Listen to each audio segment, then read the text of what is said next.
कार्यक्रम के प्रायोजक हैं श्री मदन भाई रेखाबेन हुमड़, रूपेन प्राची हुमड़, अनगवीर आर्शवीर हुमड़, रिक्ता विशाल सेठी, आरिका अर्जुन सेठी। मेरे पास सुंदरता के नाम पर क्या है बताओ? मेरे पास सुंदरता के नाम पर क्या है? तुम्हारे पास तो बढ़िया शानदार, क्या बढ़िया शर्ट पहन रखी है, देखो तो सही, मशरूम उग रखे हैं। शर्ट पहन रखी है, इसकी क्या बढ़िया प्रिंटेड टी शर्ट पहन रखी है। आहा, क्या बढ़िया है। इसको देखो, काले कलर की टी शर्ट है। हमारे अमित का तो क्या शानदार आसमानी कलर का कुर्ता है, क्या दिखाई देता। हमारे सुधीर का पिंक कलर की शर्ट है। सब कुछ कितना सुंदर सुंदर है। यहाँ पर तो ऐसा कुछ भी क्या है बताओ तो सही? सिर में बाल नहीं है, यहाँ पर कोई सेटिंग नहीं है, जितने हैं वो भी सफेद हो गए, मुझ में तो आ ही नहीं रहे हैं। और फिर भी मैं आप सबके बीच में सबसे ज्यादा सुंदर हूं। बोलो हाँ। आखिर मेरे पास ऐसी चीज कौन सी है जो मुझे तुमसे ज्यादा सुंदर बना रही है? तो आचार्य कहते हैं, मैंने अपने आपके जीवन को चारित्र से, संयम से सुंदर बनाया है, और इससे ज्यादा सुंदर और कोई चीज बना ही नहीं सकती है। तो मेरा चरित्र मुझे सुंदर बनाने वाला है। मेरा चरित्र मुझे बस। आप भी इसे ग्रहण जिस दिन करेंगे उस दिन सुंदर हो जाएंगे। भगवान कुंद स्वामी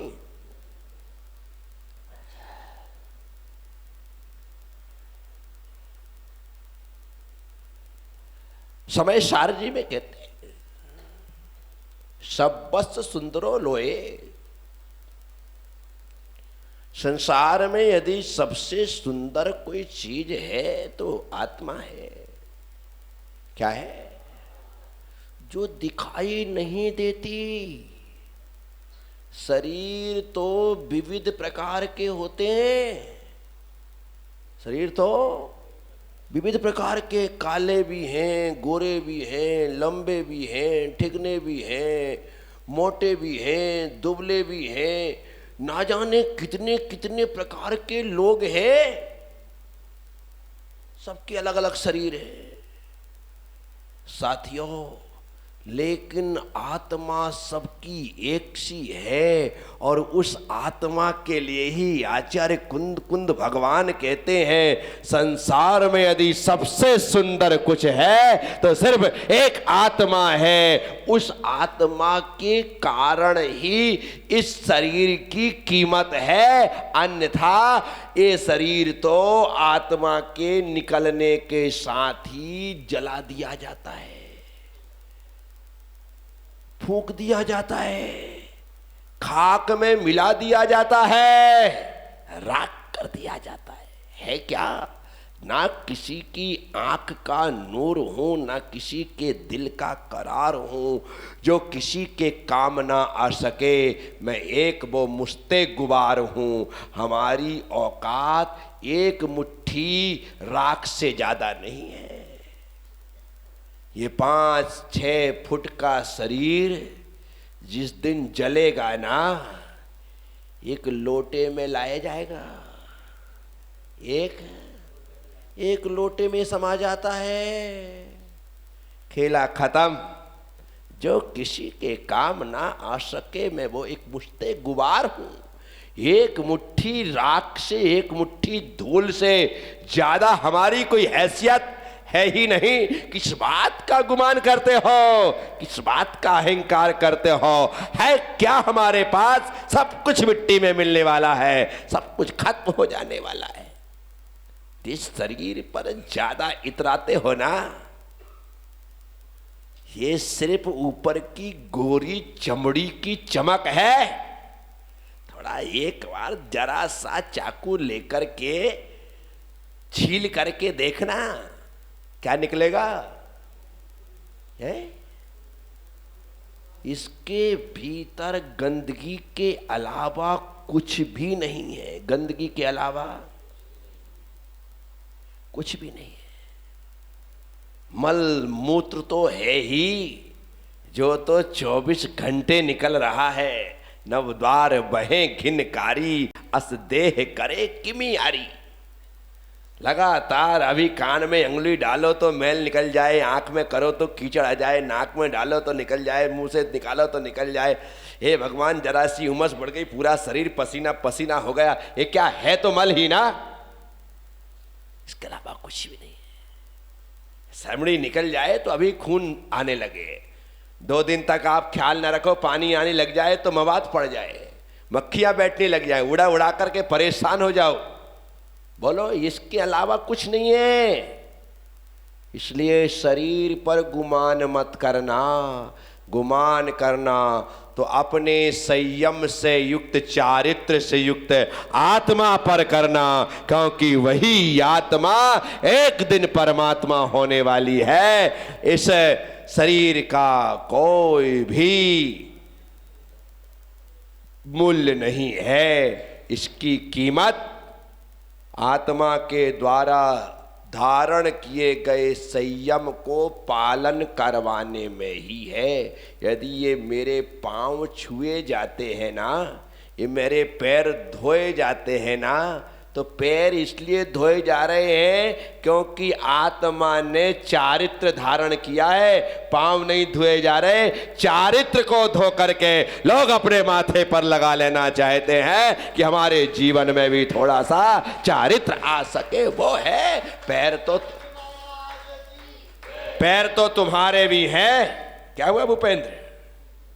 है, पैर तो तुम्हारे भी हैं, लेकिन वो धोने के योग्य नहीं है। और धोना तो खुद को ही पड़ेगा। यदि गंदगी अंदगी लग गई है तो कोई समाज तुम्हारे पांव धोने वाली, कोई तुम्हारी पत्नी तुम्हारे पांव धोने वाली नहीं है। खुद को ही बाथरूम में जाओ, धो, रगड़ो, जो करना है करो। यदि नहीं करो साफ सफाई तो कह रहे तुमको तो नहाना भी नहीं आता है। और सुनो 4 बातें। और यहाँ पर तो जिस रास्ते से निकल जाओ, जिस घर के सामने से निकल जाओ, लोग थाली रखते हैं, कलश रखते हैं, जल रखते हैं, चंदन रखते हैं, पैर में डालते हैं और सौभाग्य समझते हैं। तो ये चरण नहीं धोए जा रहे हैं, मेरा आचरण धोया जा रहा है। उस आचरण को स्वीकार किया जा रहा है, उसकी ही कीमत है। यदि आज मेरा आचरण खत्म हो जाए तो मैं भी तुम्हारी श्रेणी में आ जाऊंगा। किस में आ जाऊंगा? आज जो मना मना करके खिला रहे हो ना, कल मांगने पर भी ना मिले है। चला चला, क्या हुआ? तो किसे दिया जा रहा है? मेरे चारित्र को। किसे दिया जा रहा है? मेरे संयम को। किसे दिया जा रहा है? मेरे द्वारा ग्रहण किए गए व्रतों को दिया जा रहा है। ऐसे तो बहुत से लोग घूम रहे हैं, लेकिन उनसे कहा जाता चल चल आगे बढ़। क्या कहा जाता है? यहाँ तो मैं यूं निकलता हूं और 50 लोग एक साथ चिल्लाते हैं, क्या? हे स्वामी! अरे बाप रे बाप! जिसने अपने स्वामी को स्वामी कभी नहीं कहा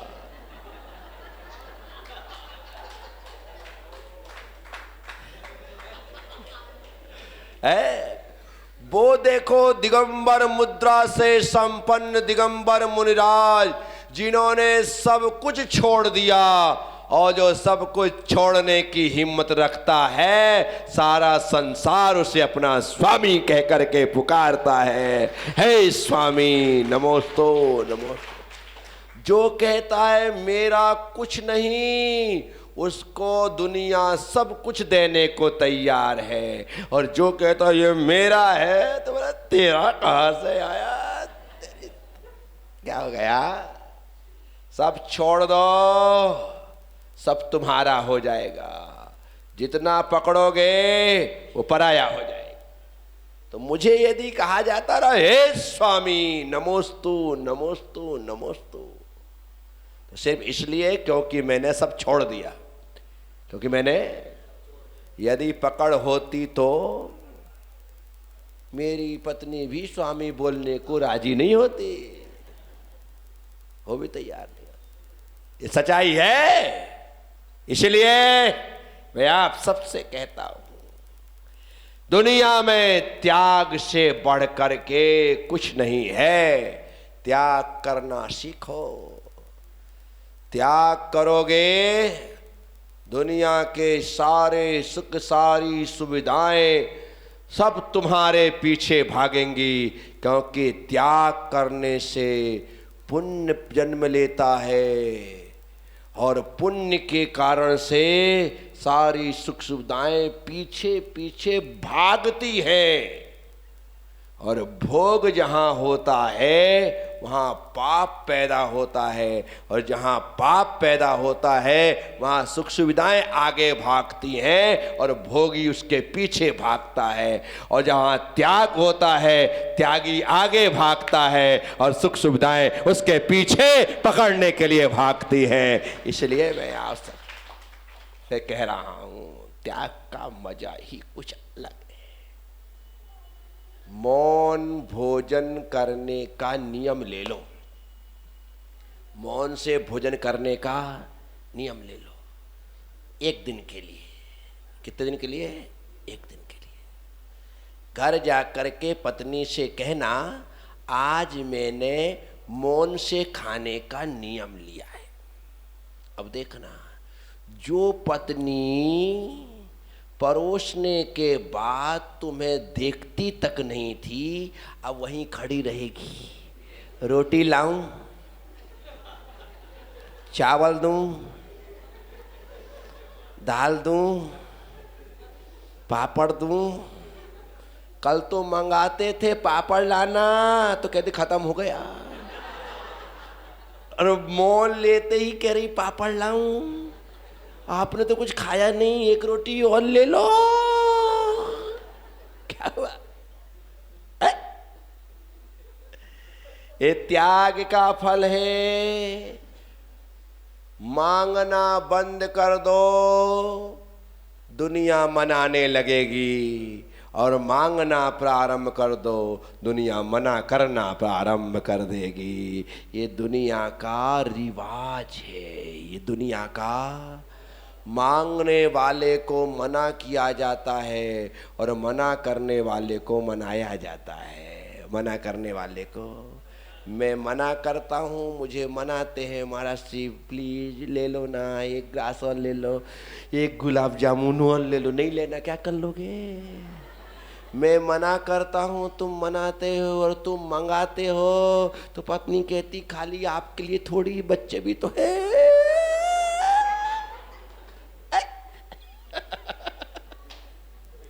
विचार करिए, बच्चे भी तो है। सब आप खा लेंगे तो बच्चे क्या खाएंगे?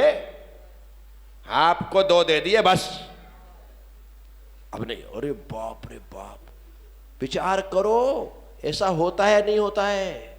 होता है।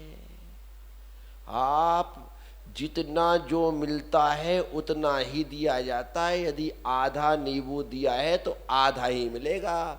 तुम आधे की और डिमांड कर लो तो आप देखो क्या जवाब मिलता है, पता चल जाएगा। जबकि तुम कमा रहे हो सुबह से शाम तक, राजेश, सुबह से शाम तक पसीना बहा रहे, और उसके बाद भी तुम्हारी थाली एकदम खाली। और अपन कुछ नहीं करते, अपनी थाली, हाँ बजा ले, ताली बजा ले अच्छे से। क्या कितना कमा रहे, कितनी मेहनत कर रहे, और तुम्हारी थाली में क्या रहता बताओ? रोटी, एक सब्जी, दाल बनी हो तो दाल, चावल, थोड़ा सा जीरामन, आधा पापड़, आधा आधा, इससे ज्यादा नहीं। ये बिल्कुल लिमिटेड है। हर रोज रोज नहीं, आधा पापड़। मिठाई ठाका तो सोचने ही नहीं। बोल मत देना भूल करके, आज कोई मीठा बना है क्या? शक्कर ला के दे देगी। खा लो। क्या विचार करो, इतना कमाने के बाद, इतनी मेहनत करने के बाद क्या मिल रहा है तुम्हें? और हमने सब छोड़ दिया तो कैसे मना मना करके देते हैं, कितना मना करके देते हैं। विचार करने जैसा है साथियों। जहां त्याग होगा वहां पर संसार का प्रत्येक सुख पीछे पीछे भागता हुआ नजर आएगा, और जहां पर भोग होगा वहां पर प्रत्येक सुख दूर भागता हुआ ही नजर आएगा।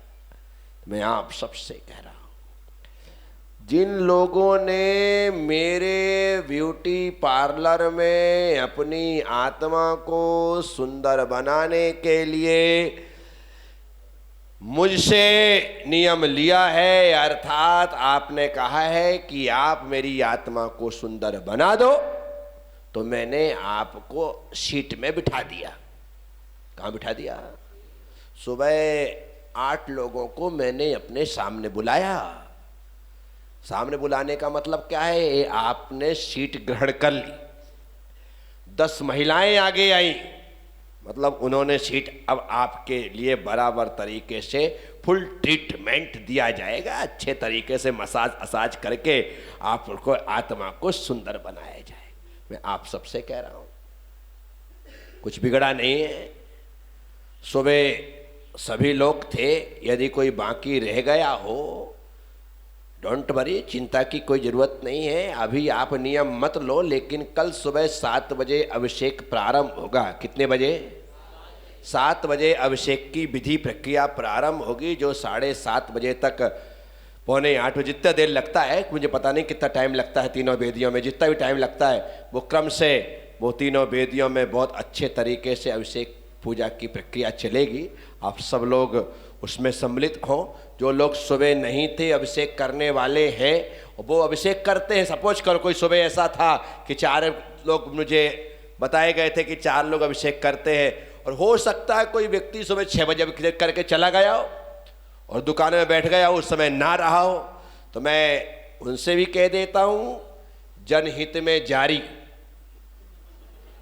ये सूचना है कि यदि आप सुबह नहीं थे और उस समय मैंने नियम दे करके समय निश्चित किया है। इस कार्यक्रम के प्रायोजक हैं श्री मदन भाई रेखाबेन हुमड़, रूपेन प्राची हुमड़, अनगवीर आर्शवीर हुमड़, रिक्ता विशाल सेठी, आरिका अर्जुन सेठी।